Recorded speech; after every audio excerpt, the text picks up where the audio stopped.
What if a tariff shock meant to isolate actually welded a rival bloc together? As new duties hit India, Brazil, and potentially China, the BRICS nations aren't retreating. They're hedging, linking, maybe even strengthening. In this episode, we will unveil how a pressure play could be forging a counterbalance. Here's the pattern the world is clocking. India and Brazil are already managing 50% tariffs each. China faces talk of a 145% rate if it can't cut a deal. Different justifications, same through line. Each target is a BRICS nation. Why it matters? Tariffs don't just raise prices, they rewrite incentives. Push hard enough and countries start asking, how do we trade around you? This episode follows that incentive trail.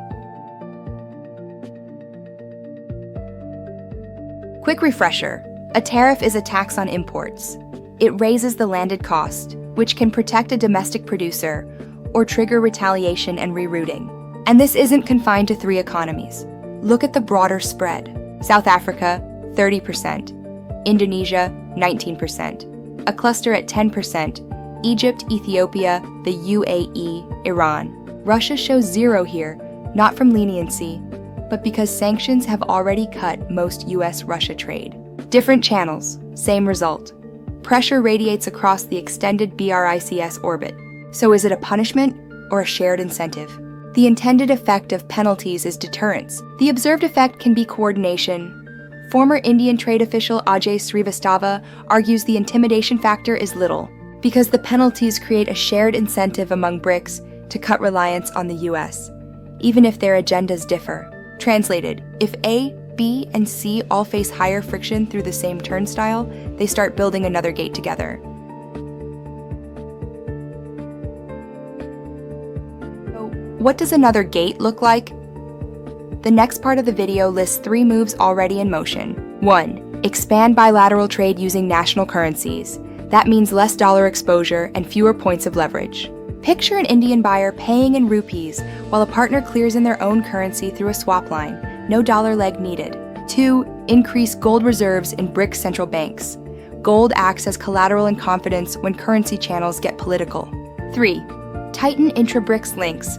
More corridors, more deals, more redundancy. And when tariffs push even rivals to talk, you're watching geopolitics bend to arithmetic.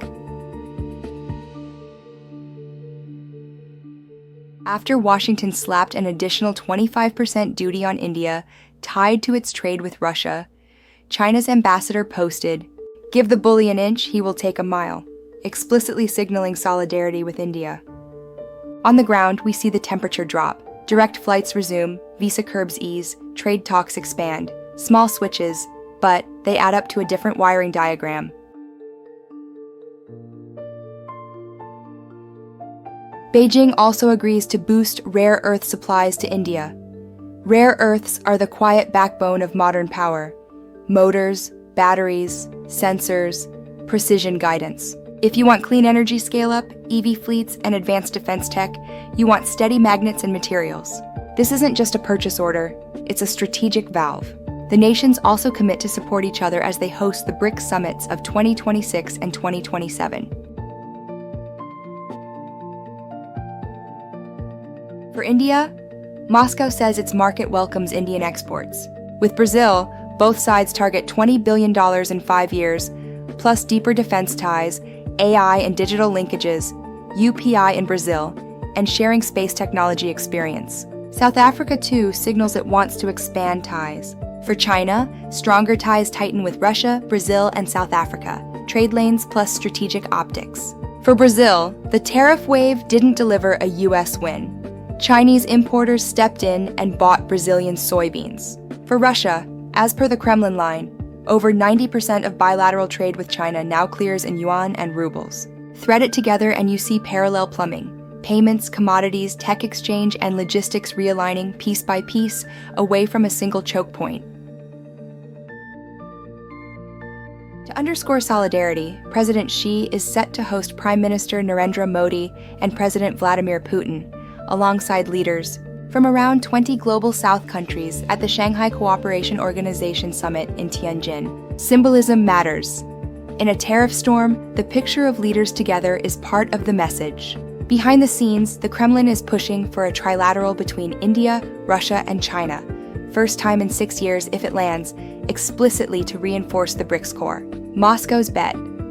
A high-level conversation can cool India-China friction just enough to present a more cohesive counterbalance to the West. It's not alliance politics, it's alignment arithmetic. The critique back home is growing. Opposition voices and even former diplomats warn that alienating crucial partners undermines U.S. leverage. Nikki Haley puts it bluntly, pushing India away in a moment of rising Chinese assertiveness would be a strategic disaster. So where does this go? Either tariffs coerce concessions or they cement alternatives. Currency by currency, corridor by corridor, BRICS is testing a different operating system. So, what do you think the future holds for the world's economic order? Let us know in the comments.